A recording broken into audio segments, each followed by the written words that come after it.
Every new generation of wireless networks delivers faster speeds and more functionality to our smartphones.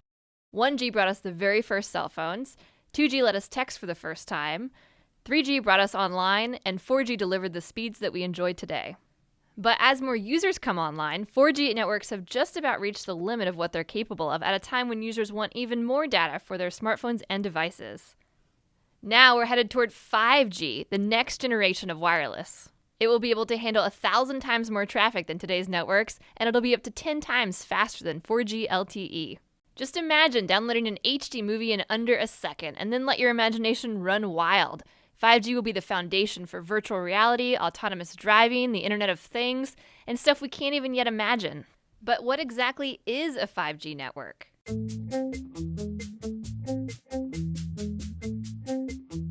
The truth is, experts can't tell us what 5G actually is because they don't even know yet.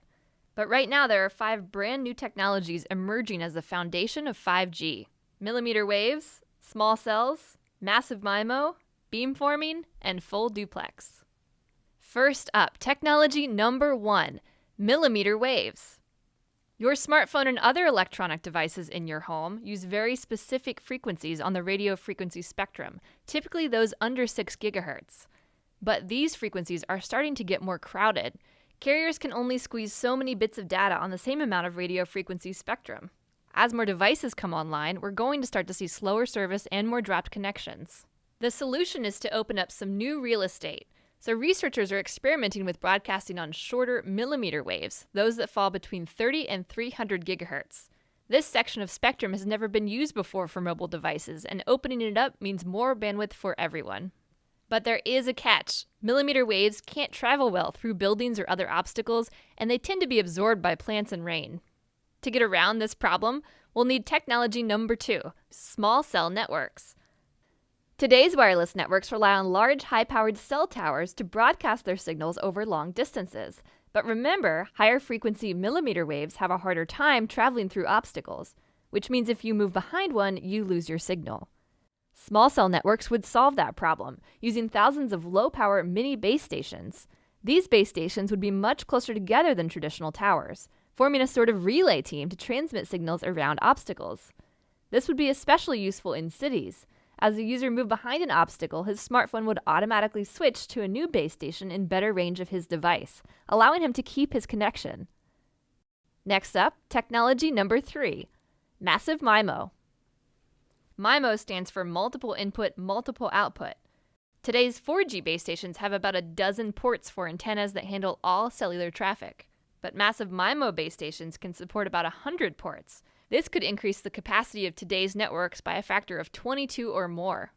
Of course, massive MIMO comes with its own complications. Today's cellular antennas broadcast information in every direction at once, and all of those crossing signals could cause serious interference. Which brings us to technology number 4, beamforming. Beamforming is like a traffic signaling system for cellular signals.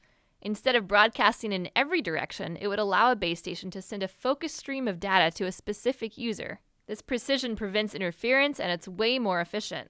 That means stations could handle more incoming and outgoing data streams at once. Here's how it works. Say you're in a cluster of buildings and you're trying to make a phone call. Your signal is ricocheting off of surrounding buildings and crisscrossing with other signals from users in the area. A massive MIMO base station receives all of these signals and keeps track of the timing and the direction of their arrival. It then uses signal processing algorithms to triangulate exactly where each signal is coming from and plots the best transmission route back through the air to each phone. Sometimes it'll even bounce individual packets of data in different directions, off of buildings or other objects to keep signals from interfering with each other. The result is a coherent data stream sent only to you. Which brings us to technology number 5, full duplex. If you've ever used a walkie-talkie, you know that in order to communicate, you have to take turns talking and listening. That's kind of a drag. Today's cellular base stations have that exact same holdup. A basic antenna can only do one job at a time, either transmit or receive. This is because of a principle called reciprocity, which is the tendency for radio waves to travel both forward and backward along the same frequency. To understand this, it helps to think of a wave like a train loaded up with data. The frequency it's traveling on is like the train track. And if there's a second train trying to go in the opposite direction on the same track, you're going to get some interference. Up until now, the solution has been to have the trains take turns, or to put all the trains on different tracks or frequencies. But you can make things a lot more efficient by working around reciprocity.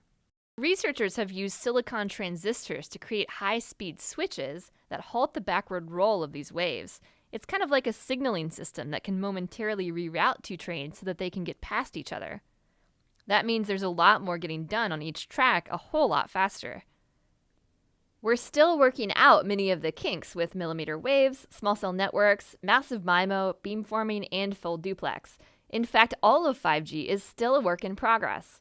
It will likely include other new technologies too, and making all of these systems work together will be a whole other challenge. But if experts can figure that out, ultra-fast 5G service could arrive in the next 5 years.